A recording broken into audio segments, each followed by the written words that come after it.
जहां रूही के सामने आखिरकार आ चुका है सुकून का काला सच।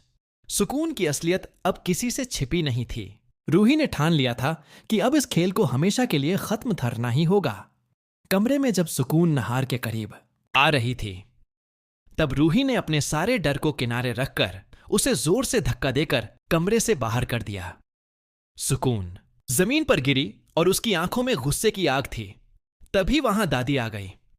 दादी ने सारा मंजर देखा, लेकिन उनके चेहरे पर कोई हैरानी नहीं थी, बल्कि एक अजीब सी मुस्कान थी।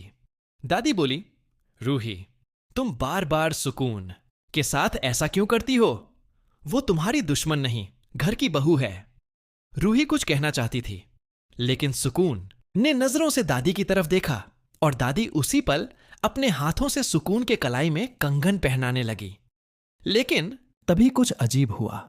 जैसे ही कंगन सुकून के हाथों में पड़े, उसके हाथों से धुआं उठने लगा। दादी के चेहरे का रंग उड़ गया और रूही यह देखकर पूरी तरह समझ चुकी थी कि सुकून कोई साधारण लड़की नहीं, बल्कि एक आत्मा है जो अब अपने आखिरी पड़ाव की ओर जा रही है।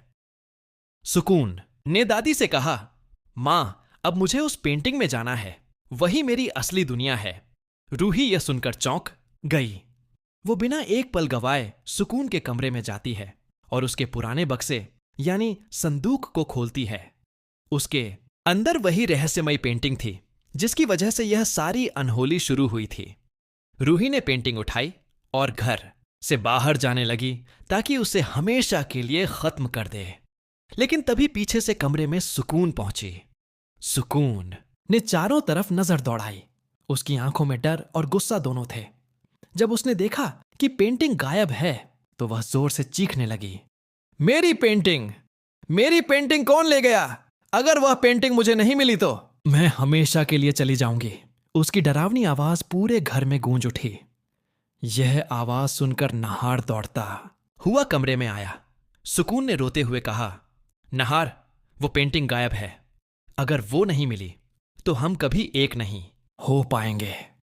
नहार परेशान हो गया और बिना सोचे समझे बाहर की ओर भागा, ठीक उसी दिशा में जहां रूही जा रही थी।